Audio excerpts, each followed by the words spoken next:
Hello everyone, welcome back to another episode of Game of Thrones Winter's Coming.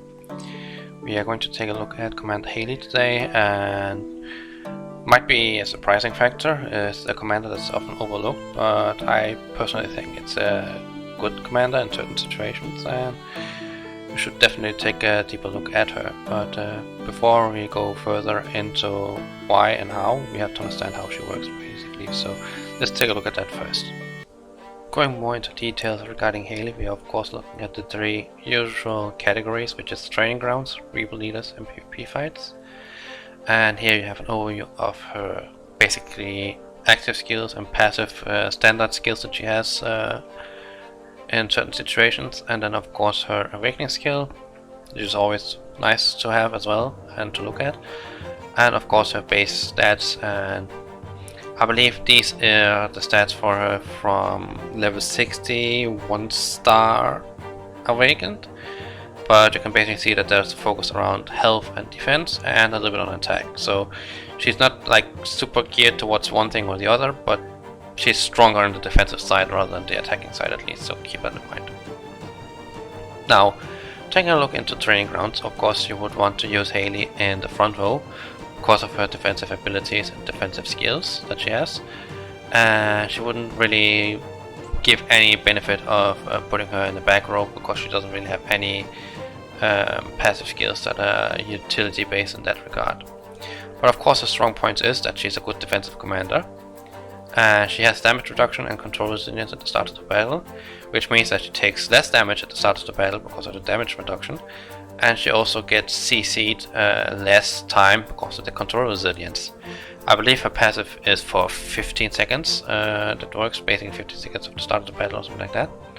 So she can be used as a counter towards Gorel, for example, where she will deal decent amount of damage back and she won't be CC'd as much as the skill implies from Gorel. She has a 50% chance to reflect 50% of the damage taken. I believe this also applies to active skills, so if she's getting hit by active skill and she gets the 50% chance to basically knock the damage back, then she could potentially give a huge damage burst back because of that. Of course, and then lastly she has a straight line active skill which allows her to hit both front row and back row targets, which can be useful in some cases. The active skill doesn't have any side effects or anything like that, but it's always nice to have something that can basically also hit back row targets in different situations, of course. Moving on to rebel leaders, we have Haley placed in the center front row, basically the only position she can have against rebel leaders, mainly because she is a defensive commander most of the time. The other spots have commanders that are better suitable for it, like Arya or Barrett or Sheila, for example, or Sorin. But her strong point is basically that she's a very defensive commander. She has a passive flat defensive buff, which allows her to become an even better defensive commander. You saw that at the beginning, that she gets, I believe, 1800 or something extra to defense, which basically puts her close to, if not above, 10k defense. And strong against spear rebel leaders and okay against infantry ones because of the high defensive stats she has, with some support, back row support to actually keep her alive. I believe she can also do well against infantry rebel leaders if you do not have anything else for that at least. And then we are of course also taking a look at PvP fights. You can see here fairly easily she has of course normal active skill. Of course, she has increased motivation limit, wall defense increase, infantry attack. Strong point, of course, infantry commander with focus on infantry attack, motivation limit, and wall defense. The motivation limit is really cool, really nice. It's basically the only commander that gives it, as far as I know. So that's a good way to increase it. Awakening skill that shields infantry for 1 round with an immunity shield. And by saying 1 round, it's basically 1 round of damage, so it basically blocks 1 damage. I believe it has a 40% chance of happening, but of course if you pair her with something like Leda Mormont, and her awakening skill then basically allows her to multiple proc the active skill, which also increases the chance of the awakening skill happening for Haley, and that way you can kind of get a combination, skill combination rolling. And yeah, of course, the rating buffs are for infantry attack, defense and health, as well as motivation limit.